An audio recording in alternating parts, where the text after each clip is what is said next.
Hello and welcome to another episode of The Wild Dispatch. I'm Robin and I'm back with more skills and stories from the wild. We have another fantastic guest for you today.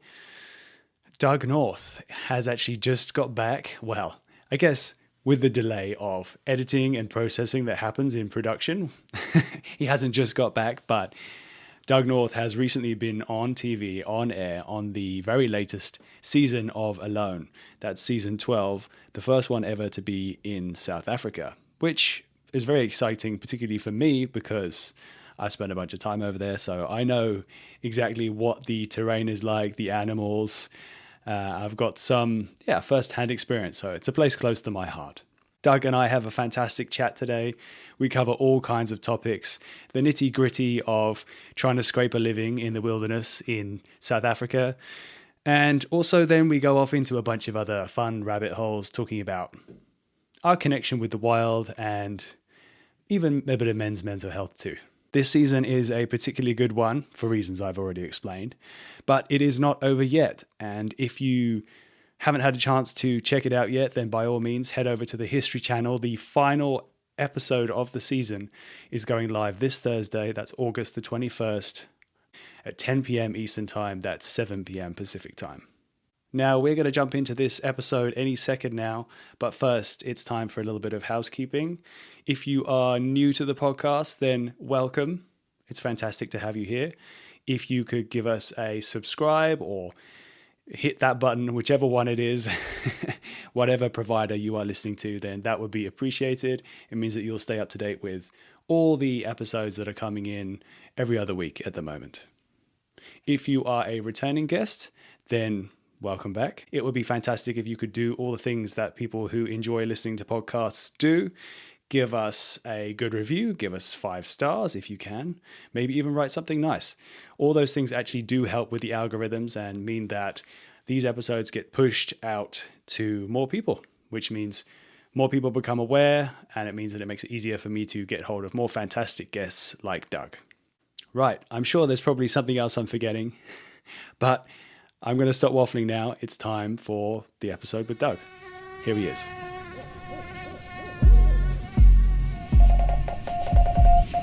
Welcome to the Wild Dispatch!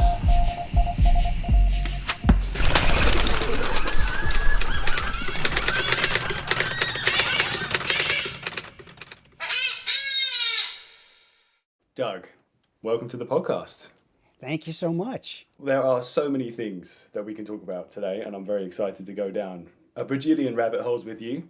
But I guess, first of all, we should probably set up, for those who don't know, you have just been on the latest version of Alone, the TV show on the History Channel. It's actually in South Africa this time, which is a place very close to my heart. So that was very exciting to be watching that. But I think, first of all, we should probably introduce who you are and what you're all about. From my research, and I'm going to not do you justice nearly well enough, but you're a man of many talents. And it's clear that you absolutely love making stuff.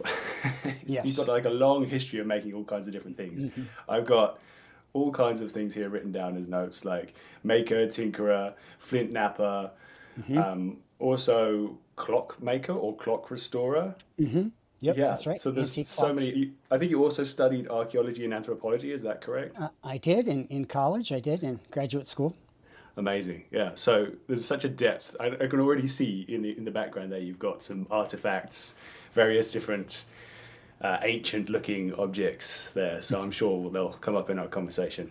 But I'm wondering, did I miss anything from my summary? Let's see. So I've also had a career in graphic design specifically for websites and that kind of thing.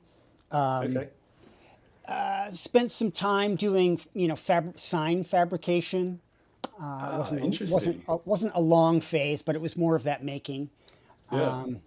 I think you've covered the major phases of my life. Oh, automata, making a contemporary automata was also sort of a major phase, though not a primary income. But wait, so you just said a word that I don't think I even know what that word is. Automata. Yes. So it's a contemporary automata is a fancy way of saying hand-cranked mechanical wooden sculptures. Ah, The okay. antique automata, many of which were made in France, were clockwork-driven, spring-driven devices that would have a figure or an animal that would imitate lifelike motions. And some of the most complex, people argue, are the first examples of programming and robotics. I was involved in a much more whimsical version in which the pieces were made out of wood, not incredibly complicated, and more in the realm of art than sort of robotics. Yeah. But that was a fascination of mine for over a decade. So I made several of those and some pretty unique pieces, like ones that will perform magic tricks. So that was some of the stuff I think I stumbled across when I was looking on I think it was on a YouTube channel, or maybe it was on a Facebook channel I saw some things around that. So I was curious about that. Okay, well, that makes a lot of sense. Clearly, you've got a very creative brain. It was quite clear already from the last conversation I had. I could tell that too. You process things in an interesting way, and you have you're very solutions driven, which is really interesting. And I think that made for a really interesting series of episodes on Alone, because I could see different things coming into action, you solving problems, figuring stuff out. So it was great. Yeah, it was really good to watch you in action. And we're going to go into Alone in depth. I want to hear the whole story, beginning to end, the highs, the lows, the emotions, all that stuff. But first, I think usually I like to kind of jump in and give a little bit of context for everyone listening. So Sure. I'd love to go way back, to the very beginning, I guess, like the early moments that defined who you were. I mean, I wonder, you just did this big survival thing in the wilderness. Did you have much wilderness in your life when you were young? Did you grow up? Yeah. I guess, first of all, where did you grow up? Yeah, a decent amount. So I grew up primarily in Vermont, and my parents were divorced. So then I would spend every other weekend with my father in New Hampshire. So, I mean, they're two very small states. They have a lot in common. They're not exactly alike, but it's in that sort of northern New England portion where I spent my youth, and it was pretty rural, very wooded, and especially where my father lived.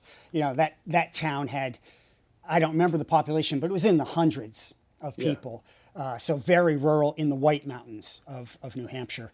So I did have a lot of exposure to woods, wilderness, time alone. So it was there was a lot of outdoors to experience. Yeah. Did you have any interesting moments interacting with animals out there? Did you? I guess, are there bears out there? That's sure. There must be. Yeah. There are black bears. Okay. I've it was strange. I've only, my first encounter, like up close and personal encounter with black bears, was only about 5 years ago. I was in a tree stand, white-tailed deer hunting, early in the morning. And I heard something marching through the leaves, and I thought, oh, it's a deer. I stood up quietly. I got my bow ready, and I was all prepared. And up over the ridge came a bear cub. Now, fairly, I don't know how old, but I'd say the cub was about this big. So not a year old even. Like and then 2 foot across, you're doing. yeah, roughly. and then about 10 yards behind that bear cub was another walking directly in line, and behind that one was a third, and they just marched right underneath my tree stand in a row, and that was my first time I ever got to see one up close and personal, even though they're all over the place, and Yeah. they were notorious for tearing down our bird feeders and things like that. But somehow they had always avoided my actual sight. That's so curious. I mean, they're also so cute, right? Like, bear cubs Oh, are the yeah. cutest thing ever. And Oh, yeah. I really love watching them.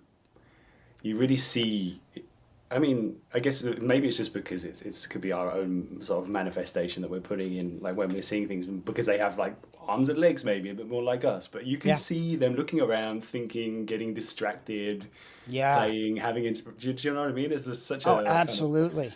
Yeah. Many of the Native American groups in New England, and I'm sure elsewhere, but I know a little bit more about the groups in New England, often put them in a category that was much closer to people than to animals. Some groups believe they were just people in another form. And though I am, I have no Native American ancestry, when I see them, I just feel like I can relate to that perspective. I feel like I'm looking at another entity that's sort of operating on a similar level to me, compared to most of the other animals that I might encounter in the eastern woodlands. yeah, for sure. I felt exactly the same way. Yeah, there's just something magical about them, isn't there? I I gotta I say. I fully, yeah, that I fully believe that. I can't quite tell you why, but I've got a real affection for them, and just think they're fascinating. So you said you were in a tree stand, but I think when we spoke before, you said you did a little bit of hunting with your dad as well. I Do you have did, yeah. any kind of memories of that? I mean, you said that I think you mentioned that you didn't manage to be successful when you were with him. Yeah, yeah. We did deer hunt together. I was quite a bit younger, Yeah. and it involved a lot of sitting still and quietly in the cold. And at that point in my life, I was very fidgety, How and old were you then? I mean, we did that from the time that I was, probably 10, up until I went off to college. Yeah, yeah. But I was very fidgety. I hadn't yet developed a lot of patience. That came a little later in life, and I think I was probably easily detectable. He would usually leave me in one spot and go to another spot so that we were covering more area, and I imagine that I wasn't quiet enough. Covering more area. Yeah, That sounds yeah, like a classic move. yeah.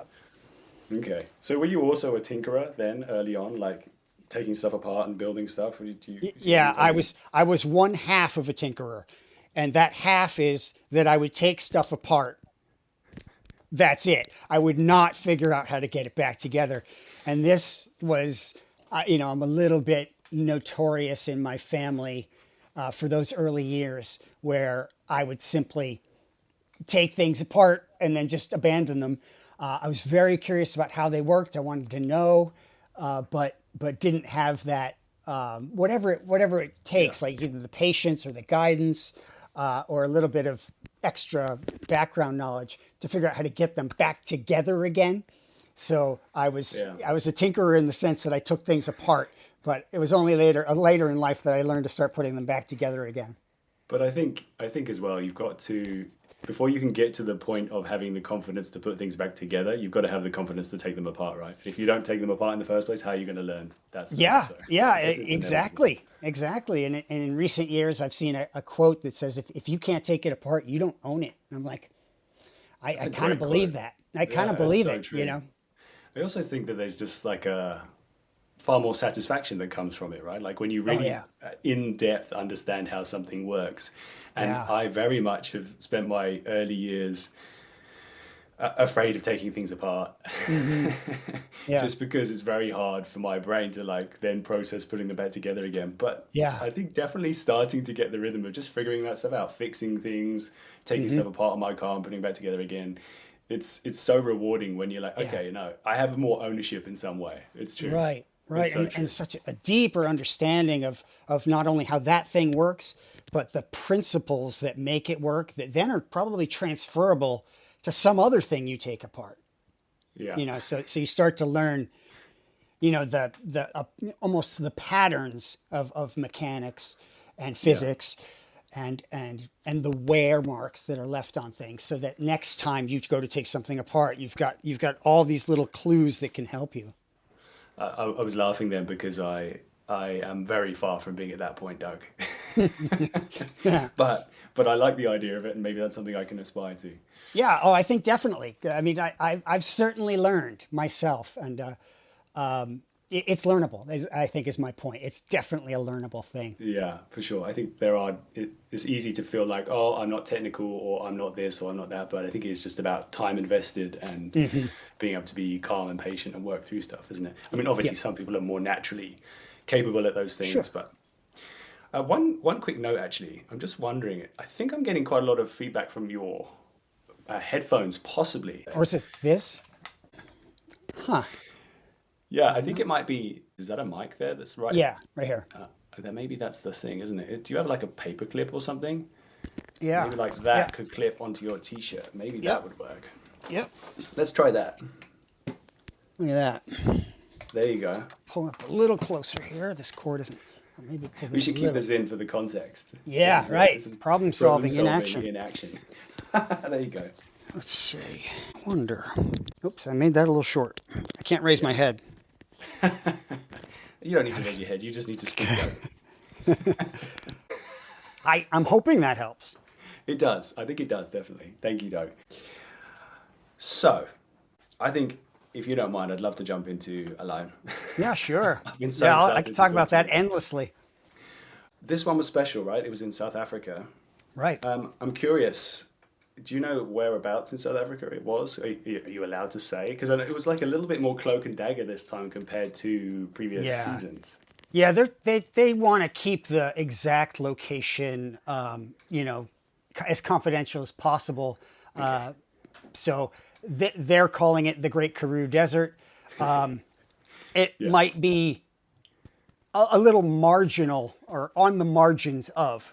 So Yes. Yeah. Yeah. that's about how much I can say. I mean, we're not there. There were freshwater sources, both in large form and in river form. That's actually what confused me as well, because if I'm honest, when I first saw that it was going to be in the Karoo before the episodes even came out, I was scratching my head a bit because I've hunted in the Karoo and I've spent time in the Karoo. My wife's family actually has a small farm there, and it is a very dry place. Yeah, So yeah, I was scratching my head trying to think like, how is that going to work? I've driven all through there, and there aren't many places I've seen large water sources or reliable water sources. yeah. I've got to say, I think I figured out where it is. I'm not going to say. It took me a long time though. My Yeah. wife was watching. We were watching, and she actually had to pause. She had to stop the episode a few times and be like, "I can't watch this until I know where it is." Like Uh-huh. this is Yeah. freaking me out too much. Yeah, So, there are ultra fans on Reddit who, pause those like above shots of when it says like Doug and it says like the above shot of where I am. They'll get on Google Earth and try to work it out. So she's not alone in that. yeah, okay. Well, there's a lot of land that looks like those kind of mesa hilltops, and there's a lot of hills that look like that in the Karoo. Yeah, the So good copies. luck. Yeah, yeah. Good luck with that. Okay, there's a few other things I was wondering. How long did you know before you were in, or you were in the running, and then how long before you knew where you were going? Because that obviously has a big effect on the objects that you choose to take with you, your 10 items, right? Yeah, absolutely. So the casting process started around December of the previous year. So I guess that's December of 2023, and seemed to be moving pretty quickly. Now that's if you know something about the casting process, you know that that's early. Yeah. And so that's an indication that you may be going to the Southern Hemisphere, though it's not a guarantee. Okay, yes. As I got further into the process and it looked like my candidacy was being taken more seriously, we were told that the location was going to be very different from past seasons, which are typically boreal forest, Arctic, subarctic, that kind of thing, and that it would be more arid. Okay. So that's still a lot of ground that one could cover. So probably Southern Hemisphere, more arid. but that's about how much I knew until about 1 month before we actually arrived on site. Wow. Okay.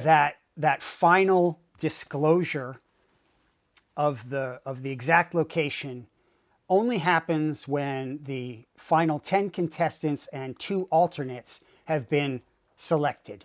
So we needed to make a commitment to go wherever this was with pretty limited knowledge. And then we had about a month, I mean, give or take some days, to make whatever changes we needed to make or study whatever we think we needed to study. So it's a pretty limited amount of time to zero in on a very specific environment. Yeah. So were there any objects that you changed that was suddenly it was obvious once you knew where you were going? You're like, okay, I'm gonna change this object, I'm gonna change this object. I'm sure you had a few things that you were in two minds about anyway. Yeah. So I've been training with 10 items from the Alone list for about 5 years now as sort of a regular practice. But it's all been cold weather environments that I know well. My list was pretty well established. Like I didn't imagine I was going to change anything. But once I learned the particular location, a couple new things really started to come to mind. And foremost among those was the option to bring a metal canteen or water bottle in addition to the cooking pot that one can choose, and salt. These were the two things that struck me as possibly important changes that I was going to want to make specifically for the new environment. Yeah. Yeah, I mean, it's kind of an obvious thing, I guess, but dehydration is a real issue. Yeah. So, Yeah. your brain isn't going to work properly. There's lots of things that are going to start going wrong if you're dehydrated. So I think that's a good shout. But there's only 10 items. What were the things that you had to sacrifice then that you were like, oh, Yeah. okay, well, Right. I'm going to Yes. lose that. Right. So the things that were nudged out of the way because of those choices, not hard and fast, but there's 3 things that are most likely. One would have been a silky saw for very efficiently cutting wood. Some type of cordage, either paracord or bank line. I probably would have gone with the bank line because you can take it apart and then you've got 7 thin strands and the outer sheath. It just gives you so much cordage, and in 2 different sizes. It's hard to not appreciate that. And then finally, I've dabbled with the idea of choosing one of the food rations. You're allowed to bring up to 2 of the food rations that are available. And had I done that, I would have chosen Pemmican, which is a Native American trail food that keeps indefinitely, made up of powdered meat and some sort of fat or lard, and often some kind of dried berries. Okay, so I think pemmican has been something that's often been on the list of items for people in previous seasons of Alone, right? But it doesn't usually make that much of an appearance very often. But it's quite an interesting thing, isn't it? Like it's not been super on my radar, but I've heard of the name before. But tell me about it. Like, tell me a bit more about it. You've even done a YouTube episode about it, right? I have, yeah. And that whole thing. I Yeah. watched that just the other day. It's quite an interesting thing. It is. It's a remarkable food. So many Native American groups made it. Typically, they would. It was based on around some sort of meat, often venison, but it didn't have to be. That would be dried, and then usually pounded into a powder. And then some type of fat was added in. Maybe it was bear tallow or some other type of fat like that in very high concentrations. And it's the presence of that rendered fat that would allow this stuff to keep without refrigeration for a really long amount of time. They would often mix in dried berries as well, depending on the geographical location or the seasonal availability, and also taste preferences. Could be cranberries, blueberries, wherever you happen to be and what you prefer. But the real magic of this stuff is that it's high in protein, it's high in fat, and it does not spoil. So ultimately, polar explorers discovered this stuff, and they first had a formulation that they would bring for their dogs, and then they would bring for the people. And then when tough times hit, the people would inevitably eat the stuff for the dogs. Yeah. And then eventually they just decided on one formula for both man and dog. Okay. Yeah. And because the stuff will keep, it can keep for decades if it's properly prepared and doesn't have any, moisture. Like if you haven't included things like nuts or something, or dried fruits, but like really dry powdered fruit, it can keep almost indefinitely. It's like the ultimate survival food, I guess. One phase in that sequence that you said, though, about the dogs eating the dog's food, the last part of that is usually eating the dogs as well. Yeah. Oh, yeah. Yeah, that's what comes next. That's the right. next stage. I didn't know if I should just leave that as subtext, but yeah, you don't have to listen to too many Arctic exploration stories to know that it's not great to be a dog on one of those trips. No, it is not. I mean, it may be great at the beginning, but you don't have a long shelf life, that's for sure. No. Yeah. Also, you mentioned in that video, there were a few little pop-ups that were very curious to me. You said the Pemmican War of 1812. Do you know about that? Like, give me a bit of context there. Okay. I know a little. So during the colonial era in Canada, those regions were dominated by fur trading companies, like the Hudson's Bay Company as an example. Okay. And there were several rival fur trading companies. So they're vying for power along with, forces from what would become the United States, along with various First Nations and Native American groups. And they're all sort of in this exchange of goods and vying for power and trying to stay alive. And the fur trade is driving all of this expansion of the Europeans deeper and deeper into the continent. And pemmican became such a crucial part of that process of the ability to survive out there for months or years at a time, and the ability to trade effectively with the First Nations, that it became apparent that if you could control the distribution of pemmican, you could then control largely or to a huge extent the fur trade itself, which meant that you controlled the money and the access to the land. And so it ended up, one of the fur trading companies tried to change I don't remember the details, but they tried to change the deal with respect to pemmican, like they would be the sole provider or something. And this led to an obvious power, a dynamic in the power, and such that it broke out into violence. Yeah, that's pretty wild. Yeah. So it was that important that, driving, it was sort of the engine, the fuel of all that fur trapping and exploration and conflict that was going on, that if you didn't have that, you really couldn't do it effectively. Yeah, and you so need the backup. Yeah. Okay. I guess I'm curious about then, you have made pemmican and used it. Has there ever been a time that it's come in handy for you on a trip? I mean, I'm sure it's just part of your itinerary, but has there been moments where you're like, oh, I'm glad I got this? Yeah, it's always welcome. It's not everybody loves it because the mouthfeel is typically very fatty. Okay. But it can be fried, or the basis for like a hash if you mix it with other things, potatoes or that kind of thing.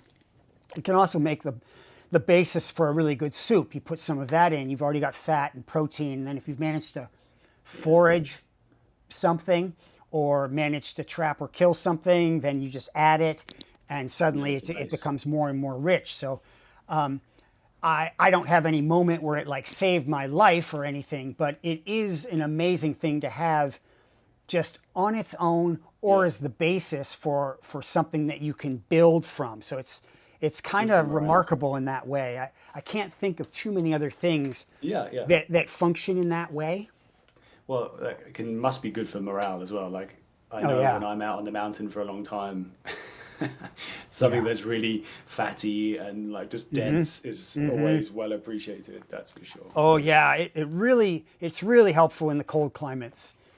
You need that fat. You really do, and of course the protein is super beneficial in terms of maintaining your muscle mass and for endurance Yeah, yeah, and if of you're in course. ketosis, then you're using that right Yes. away anyway. So Yeah, you're yeah, sort of yeah. you're backfilling the stuff that you're kind of using right up. Yeah. So I'm not sure, did I ask this already? But in the prep, did you plan to, or I mean, I guess you had a month notice. Did you try and pack on some weight? Did you do any Yeah, like stacking? I mean, yeah, you didn't yeah. seem like you were carrying too much when you got there. Well, that's kind of you. I look at the photos from the before the drop episode, and I think, oh, what a chunker. Um, I weigh 40 pounds more than I weigh right now. Oh, really? Wow. Yeah, yep. I now not all of that was put on in one shot Yes. for season 12. As we might have discussed, I was nearly cast to season 8, and at that time, I put on weight in anticipation of going on that season. And then over the next 4 years, I lost half of the weight that I put on for that. Yeah. So I had never gotten back down to what I consider my normal weight, which is where I'm at now. And so when it came time for to prepare for season 12, I did put on additional weight, but I didn't put on a full 40 pounds of additional weight. Yeah. I put on about half of that in preparation for season 12, and there's varying schools of thought on that, whether it's more harmful or helpful. Really?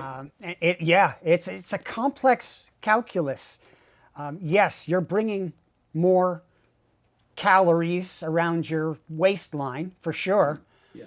but your caloric needs also go up. Your center of gravity changes higher, Yes. Yeah, yeah. and if you're on rough terrain, it's suddenly you don't know how to handle your own body. And where we were in South Africa was just the perfect place to break an ankle. Yes. And then your body's always sort of trying to seek some sort of homeostasis, and if you go in there and you rapidly lose this weight because you need so many calories, you're throwing your body all out of whack, and you sort of alerting it that you're already in some sort of desperate survival situation. So there are different schools of thought about how much is a good idea, and how much do you want to play sort of that passive starving game versus maybe being your full physical self and being more active and trying to procure your food. So there's a lot to factor in. There is. It's definitely, I mean, having watched a lot of the seasons, it definitely seems like people who go in with a lot of weight have a small advantage in some ways. Maybe there's elements that they don't show, because that's the other thing as well, right? Like Yeah. you can only get so much of a story. Yeah. But having that backup, I see it kind of as like the 11th item. Yeah. If you can have a big belly, Yeah. then that's a pretty good item to have. You carry that. That's your emergency rations right there. I mean, it's an obvious thing to Yeah. say. Yeah. I mean, my weight can fluctuate very easily. So some people, it's hard to put weight on. It's hard to lose weight. Yeah. Um, Yes. For me, it's getting harder to lose weight. Yeah. But That definitely seems to be easy the to, trend as one gets older. definitely easier to put it on. Yeah.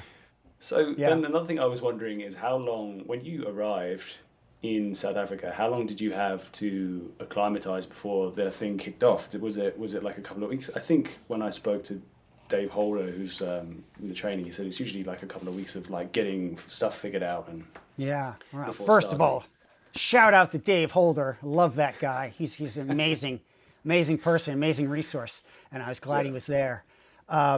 He's a top bloke. Oh boy, for sure. So we had about 10 days to spend in what they call orientation camp. So that's Yes. it's in the area, but not actually on the precise locations that we were going to be on. So, we're within miles of it.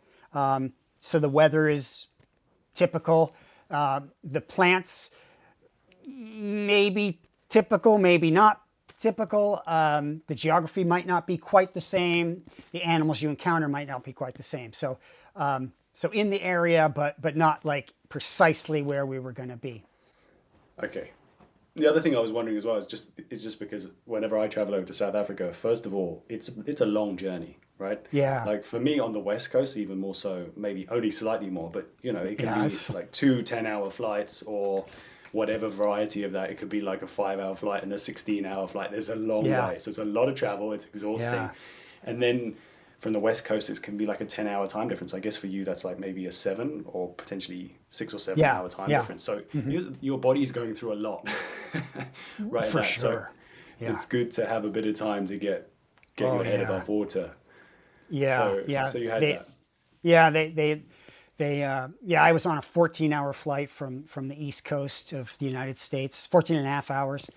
And then we still had a small plane ride to take and then a long car ride to take. So it was a lot of travel, and they didn't expect very much of us the first day and a half. And Yeah. then as the 10 days progressed, they sort of ramped up how much they had us doing in the way of preparing for the ultimate experience. So we talked a little bit about the items, and I want to go back to that as well because I'm curious about all the choices that you made, and you've made some really interesting adjustments to your items. But I think something that we discussed before, we just talked about uh, pemmican and food and prepping in that way. But water, I think, was just obviously a major factor. In some ways, it was slightly less of a factor because there were actually some quite big bodies of water near you in this season Yeah. than I imagined with the Karoo. I was still trying to figure out how that was going to work. Yeah. But it sounds like when from our previous conversation, you had some kind of revelations about water, access to clean water, and and that whole situation here in the whole world as well. Yeah, that's true. We were all placed on some body of fresh water, whether it was the edge of a lake or a small river. So it would have been a very short contest if they hadn't done that. That's for sure. Now, the quality of that water was not good, and that was made clear to us, from the very start. So we knew that we would have to boil every drop that we consumed. There's just no doubt about that. No sneaking around that. It was a fact of life. And Did they explain why it's not clean? Is it like so many animals or what? not precisely, though there were once you got out there, it was obvious that there were a tremendous amount of animals, and they were all going to the same water source that you were going to. Yeah. And you can probably infer that if you're on a river system that's moving through Africa, there's probably various fertilizers or sewage treatment or lack of sewage treatment somewhere upstream that's going to affect the quality of the water. I mean, I'm speculating, but I don't think that's an unreasonable assumption to make.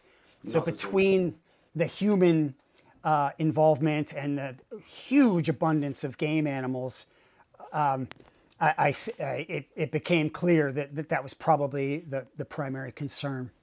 Okay. But you were saying about water and yeah, I'm just curious then, the reality of the scarcity of water in the sense of clean Yeah, water, and did yeah, that kind of change your perspective? Or it I mean, did. I guess we take it for granted here that we have water. Oh boy, I had no idea how much I take it for granted. I've done survival training expeditions of a week or so, in which, as a matter of preparation and training, I boiled all of my water. And I found that to be, very time consuming, very tiring, very laborious. But in this situation, where the environment is so incredibly dry, I needed to consume, I would say at least 6 quarts a day, depending on my level of activity. It could be more. And so a huge portion of my time was focused on collecting that water, collecting firewood, making a fire, boiling that water, letting that water cool down as much as I could wait, and then consuming that water. And that was all I could do. It left, almost nothing for even washing my hands. It was a decision between, like, do I want to drink this much more water or attempt to wash, my hands? And the decision was almost always to drink that water. It was almost impossible to meet your hydration needs in an environment like that, being as active as we were being. And it really made me feel for people in that part of the world and many other parts of the world who don't have access to clean water. Either it's far away or it's not pure, or both. And it struck me, how much it was dominating my life over the time that I was on the show. And for some people, that's their daily existence. And for some people, they face dangers between where they live and their water source that I wasn't even worrying about. And so it really struck home that is a very desperate and difficult and probably really horrible way to live. And for the first time in it just suggests a level of privilege that I've enjoyed. It struck me that fresh water really should be, a human right. Yeah. We all need air to breathe, or we don't live, and we all need water to drink, or we don't live. And it really hit home to me that's such an important thing, and that we do have. It's becoming increasingly scarce. The hydrologic cycle that you might have been taught in school, it's not as straightforward as that, and that a lot of the water that we're pulling from the ground isn't immediately replaced, and that we need to start taking this into account, especially as the climate seems to be getting warmer. This problem is not going to get better unless we do something about it collectively. It's also interesting, you made me think that there's an element of potentially political control as well in some aspects, right? Because if you want to Absolutely. control a large group of people, if they don't have that access or they don't have clean water, if you're spending a huge amount of your time and energy just functioning as a basic human being, how are you going to have the space to worry about other things like changing a government or... Absolutely, 100%. It's a very, hate to say it, a very effective means of social and political control, even more so than food. And we're seeing how that's playing out in various parts of the world right now. And the indigenous people, many of the indigenous peoples in South Africa and adjacent countries have been controlled or dispossessed of lands by giving them access to a borehole, which then they become dependent on, and meanwhile their traditional hunting grounds are taken over for various other uses, and they're basically not allowed back. So you're absolutely right that it can be used as a very effective means of taking control of land and controlling people. Yeah. And then knowledge, right? Because if over time skills and things don't get passed down, that's happened. I think it happened here in the US, and it happened in many places, I'm sure, where it's about just creating that dependency, and then kind of Right. eradicate the culture, then it stopped becoming a potential conflict, Right. which is a very Right. dark. We're going down a dark alleyway now. Well, it is dark, but it is also it is a reality of many places in the world, and different mechanisms have been used as that lever of power. But I think where I'm from, water is sort of overlooked as one of those Yeah. possible mechanisms of power. But certainly, where I was in Africa, it could be, or it has been, a very particularly powerful one. It became very clear. Yes. I mean, I remember actually, I was in Cape Town a few years ago. There was a we'll get out of this rabbit hole soon. Sure. Yeah. But I remember when I was in Cape Town a few years ago, I stayed there for a couple of months, and they were saying that kind of Cape Town was just a few days away from having no water, from running out, like a major city, one of the major cities in the country. Yeah. It's not in that situation now, but it was definitely interesting to be there at that time, because even things like showers, it was like you were encouraged to shower over a bucket and keep it to like 60 seconds or less. Use the water that you've like collected in the basin Yeah. under you, and, Yeah. and all that kind of stuff. And we did all that. We did everything we could to try and help the situation, reduce the amount we washed, much Yeah. to Yeah. much to some complaints in the household. But I think more places in the world pretty quickly can expect to be looking at situations like that, and so it really deserves all of our attention. yeah, it does. So, speaking of water, let's jump back to the items that you chose. You said that you took a bottle, a metal Yeah. Nalgene, which is interesting. I didn't even know that metal Nalgenes existed, which is Yeah. They're not known for it, are they? No. And then a pot. So Yeah. then I guess that gave you took that with the obviously transporting that water, but having the double whammy of being able to process more water. Was that something that you were really grateful for when you were there? You must have been. Yeah. So when we were invited to orientation camp, we've had a certain number of our items sort of pre-checked. We send them a photograph and a link to some item on the internet and say, "Is this thing going to be okay?" And they say, "Yeah, that'll be okay." But you don't have to bring. You're allowed to bring more than the 10 items you're going to take, so that you have the option to change your mind during orientation camp. And so, I brought the metal Nalgene thinking I'll probably bring this out there with me, but maybe not. And in the end, I did choose it, and I am so thankful that I did, because it allowed me to process. So the pot is 2 quarts, and the canteen is about 1. And so that it allowed me to process 50% more water with 1 fire. Yes. It also allowed me to very securely take water with me, scouting, fishing, hunting. You could carry the pot. It has a lid. You could carry it, but it's kind of clanky. It's not. The pot doesn't seal exactly. You can't just throw it in a pack. It takes a lot more care. It's going to take up the use of a hand. And of course, if you're lucky enough to find something to eat, whether it's vegetable or animal, well, you then have something to cook in and something to continue to purify water in, Yes. which is an awfully nice thing. I mean, yes, you can make a soup out of everything that you decide to eat, but I found that the need for water on top of what I was eating was still paramount. And so I would want that dedicated water container for additional purification, regardless of whether or not I was cooking in the pot. So that was one of the best decisions you made, I'm going to assume, from the enthusiasm. I think so.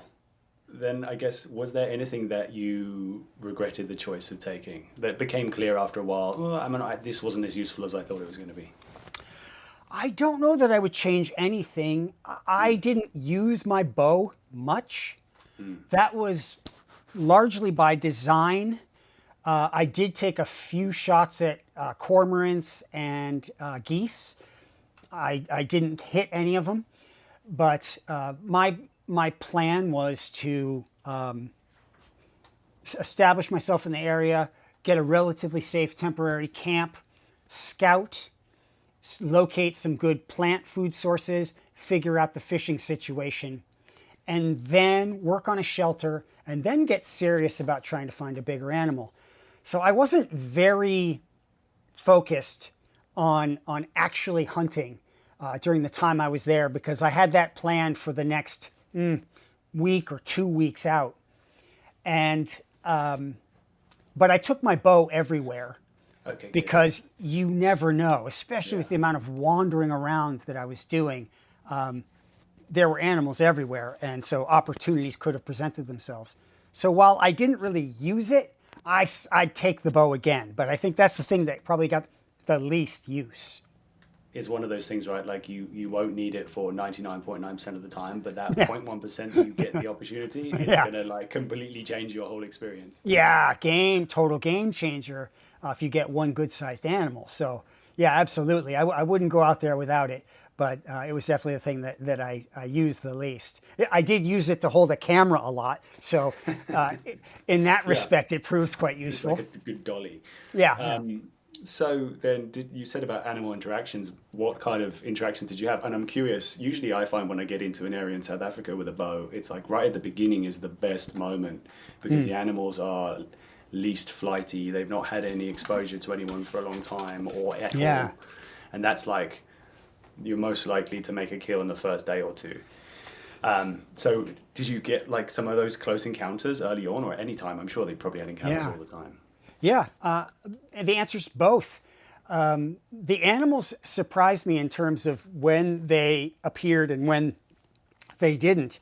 Okay. But right off the bat, my very first evening there, I was setting up my very first place to camp out, my very first fire, and I looked across a very small valley, and there was a family of eland just Wow. walking across. They saw me, I saw them. I was like, it's getting dark. I'm not going anywhere. You guys are safe. So they just kept going. So right off the bat, I saw these enormous, enormous ungulates. I've never seen an antelope species so big. And It's at so other, amazing, aren't they? I mean, oh, they can weigh up to 2,000 pounds, the yeah, biggest ones. yeah, Yeah, yeah. they can be huge. I just visited the Harvard Museum of Natural History where they have one stuffed. So I got to see one, how big it is up close. Yeah, And yeah. that is an impressive animal. The only thing we have around here in that category is moose. Yes. And, they might not be as tall as moose, but they've got the same bulk, maybe more. Yeah. Very impressive. It's almost like if you were to describe that animal, I would say it's like a cow. Yeah. It's probably most similar to a cow, although it is Yeah. actually an antelope, but it's like Yeah. a huge cow shaped antelope. Yeah. Yeah. It's a cow So with an antelope head. It's yeah, very it is. peculiar. They're incredible animals. I've had some pretty amazing opportunities around them. I was hunting in an area and had spent time in the middle of a herd, which was so cool. I mean, I was too scared to take a shot because I don't blame they're you. so big, and Yeah. also culturally in South Africa, if you're hunting in an area, if you take a shot, even if you don't kill the animal, you pay for it. Oh, I see. So, Yeah.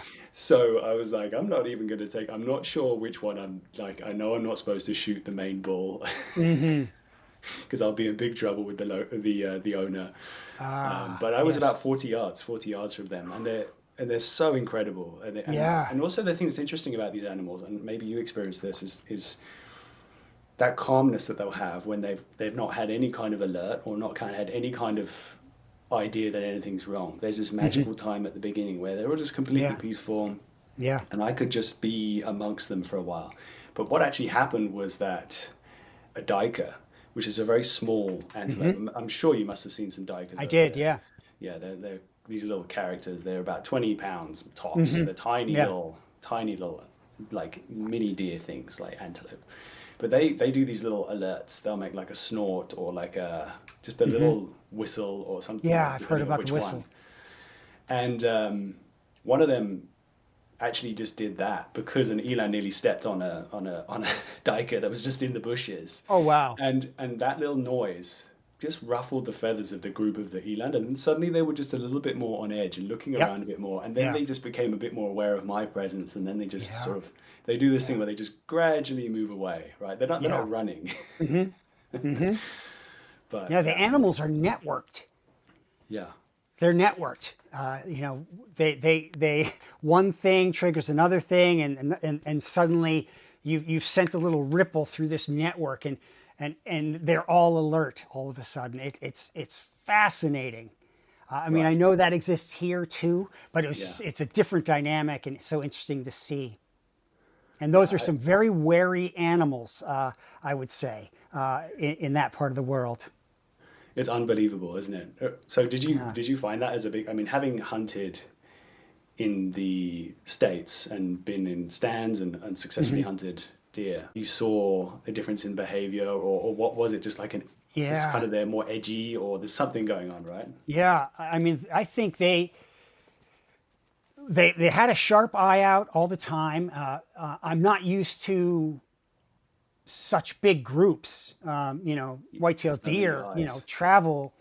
They travel in groups, but not so many looking every direction at once. Yeah, And they they really seem to the moment they seem to realize they're in some sort of potential danger, they're gonna create space. Whereas deer, white-tailed deer, they think, well, that guy's not going to he's not going to close the distance that fast. Whereas these animals were not taking the chance. They were like, whatever that is, I don't like it. Let's go this way. yeah, Even if yeah, we're not running, let's start moving. So just keeping that buffer distance, yeah. and not taking any chances in that regard. Yeah, it's so annoying and so hard when they start doing that, because you think, oh, it's okay, I'll catch them up. But there's no way. Some of these are like an eland. Trying to keep up with an eland that's just walking slowly, they move so fast. They Yeah, cover so much ground. I yeah, mean, the things are giant, so right. And the terrain is so rough. That's not an easy place to move around quickly and safely. right. Yeah, all the And little rocks and boulders that you can trip on, and yeah, it's hard to be quiet there. That's for sure. yeah, yeah, and yeah, I found that the way I was able to be most quiet was to go from large rock to large rock. But Yes. I mean, Okay. that's like, you're really using every bit of your balance and agility to try and do that. And if you find a loose rock, then all of a sudden, you've Yeah. made a noise. Though I realized that noise wasn't as that is the noise that the animals make too. Exactly. So Yeah. it Right. took me a little while to learn that I'm used to hearing the crunching of leaves, either Yes. giving myself away or giving the animal away. But that's not how it is there. It's the clacking of rocks or hooves on rocks, and just a very different sound. And I had to retrain my brain to be like, oh, that's an animal. Yes, right. You get your ear in to figure things out. And Yeah, also even to a point of seeing the animals as well, right? Like if your eyes aren't yeah, used to seeing that specific types of species, they don't pop at first. It's hard to see them, right? right. Because their camouflage is so suited to the environment. I mean, did you ever have any encounters with kudu while you were there? Yeah, I did. It was a different evening, much later in the process. I had returned and was boiling water at the end of the day, and on the hillside, sort of behind me, a small family were walking up the hill, and again, it was like nearly dark, and I was like, first of all, they know I'm here. Second of all, I won't be able to catch up, and then third, it's going to be dark. So I was like, beautiful to see, but not a real opportunity for me. But I was glad I got to see them. Yeah, that's great. And also, I think it's a big thing being able to make those decisions and not go I mean, I would probably go chasing after everything, Yeah, knowing me, but it's a waste of energy, right? And also just seeing when there's a chance and when there isn't a chance. And yeah, kudu particularly, their eyes and their ears and smell is unbelievable. So you've got to be in a perfect situation and be really lucky to actually be right. right, Okay, I have a chance right now. right. I did stumble upon a pair of sable. Oh, It was amazing. just the middle of the day down by the stream bed, very close to where I was camped. I was just moving from where I was camped to my favorite fishing area, just taking the straightest line. and went down into the stream bed. I wasn't trying to be quiet at all.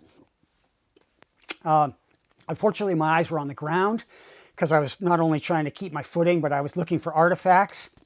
And raised my head, and there were two large sable broadside shots, less than 20 yards. But by the time I sort of got my wits about me and got my bow up, they were off into the bushes. But that would have been a prime shot. I mean, like really good shot, and it just caught me so unaware. I wasn't ready, and that's something I'll regret for a while. Yeah, of course. But it's like one thing to be carrying your bow with you everywhere, which is hard enough, right? Yeah, But then also the focus that you have to maintain at all times yeah, whilst trying to achieve other tasks. yep, It's so difficult. And the thing is that it's always that moment that you have a tiny lapse of focus. yeah, yeah, That's yep. when it happens, right? Like, Hmm. yeah, I had the same thing with an elk last season in Colorado. Just a brief moment walking into an area without, I hadn't seen anything in a day or two. There was a bull looking right at me. It's just it's the way it goes, I guess. Yeah, So yeah, a couple of other things I wanted to talk to you about, which is a bit of extra context because South Africa, you might think, okay, it's a warmer place. Obviously, in the southern hemisphere, it's winter time, but you weren't allowed to. I mean, it is a bit warmer, but it's still cold, and you weren't allowed to take the normal sleeping bag kind of situation. Is that right? yeah. The producers made some changes to the standard item lists and to the standard clothing lists. Okay. So unlike past seasons, we were not allowed to bring Arctic boots. Okay. We were not allowed to bring an Arctic parka. And we were not allowed to choose a sleeping bag as one of our 10 items, only a wool blanket. So, two things. I want to ask you about both of those things. So, was puffy, you were allowed to wear puffy jackets and puffy pants, or is that just not allowed at all? It apparently was allowed Okay. because I see some of the contestants wearing them on episodes of the show. I made an assumption that those weren't allowed. Okay. Now you can ask questions and run gear by the survival consultants. I probably didn't push the envelope quite far enough with respect to the puffy gear because apparently some people did bring some. Okay. Okay. Curious. What weight blanket were you allowed? Was there a specific about the blanket? Because I would be taking the thickest blanket that I could possibly Right. take. But did No, they the have a only limit of how heavy it could be, or? no limit on the weight, only limits on the physical dimensions, the surface area. So, but no Okay. limit on. It could only be a single ply. It couldn't be, two sewn together or something like that. It couldn't be a wool blanket lined with flannel. It had to be just a single wool weave. Okay. Okay. So what you went with something that was not super heavyweight, or I think that's Yeah, what you said in your items list. yeah, I don't remember exactly why, but I can tell you this: when you're choosing your items, it becomes very easy to get fixated on certain details. Like you're trying to maximize this or that, and for some reason, I became kind of fixated on getting every square inch of material that I could, and it was kind of an odd size and not one that was easy to find for whatever reason. So I ended up getting one that maximized the ultimate square inches of blanket, but wasn't as heavy of a blanket as I already owned. So in hindsight, I think I had gotten into some sort of weird mental space where I wanted more material when I should have focused on just a heavier blanket. Yes. Yeah. I mean, it's easy. It's hindsight's 2020, right? Yeah, It's one of yeah, those things. I can imagine you were probably thinking, "Oh, I could wrap this around myself several times. It's going to and I be did. effective in that way." Yeah, So, and I did. um, And a lot of my thinking with item selection is not only like, is it useful, but could it be used as a material? Is it a resource that I can modify in some way? So Yes. I probably had that in mind as well. That said, they allow you to bring a lot of clothing. So if you put on every single thing that you were allowed to bring out there, and then wrap yourself in a good wool blanket and wrap yourself in a tarp, well, I didn't have any trouble. But I'm from a cold place, so Yeah. so it hadn't bothered me, but I don't know if that was the case for everyone else. So you mentioned before about some people pushing the envelope in some aspects with maybe some of the puffy things that they had, but I know for a fact, having spoken to you before, that there was a slight element of pushing the envelope with some of your items. Yeah. I really want to go into a bit more detail with the Leatherman.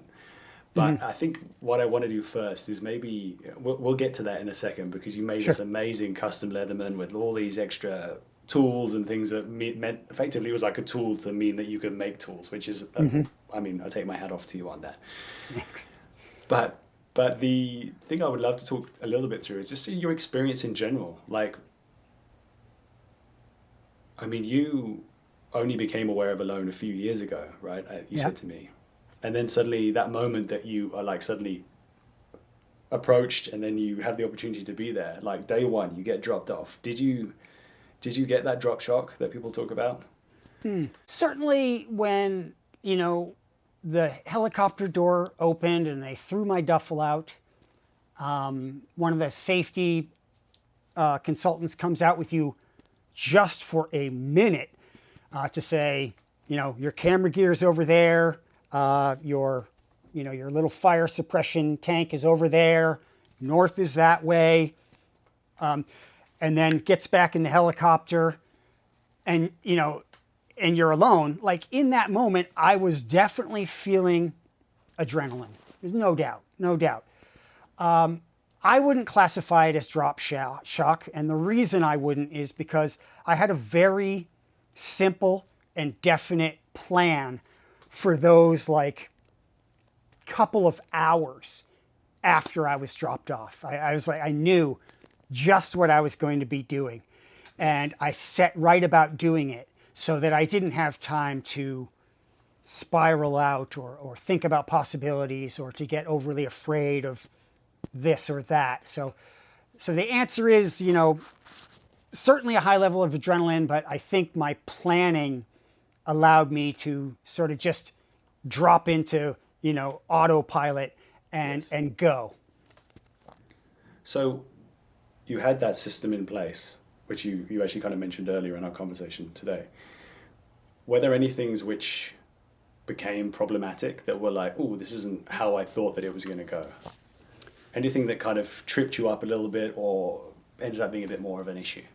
Like right after I was Just dropped. in that process, yeah. Like when, I mean, it could be right when you were dropped, or it could be the first few days. Things that because if you've got a clear plan in your mind, right? There's the old Yeah. saying, everyone has a plan until they get punched in the face. Were Yeah. there any punches in the face? Not really, though. I was dropped in a particular location which where they had placed the camera gear and some other safety stuff, and where they knew they could, put a helicopter down.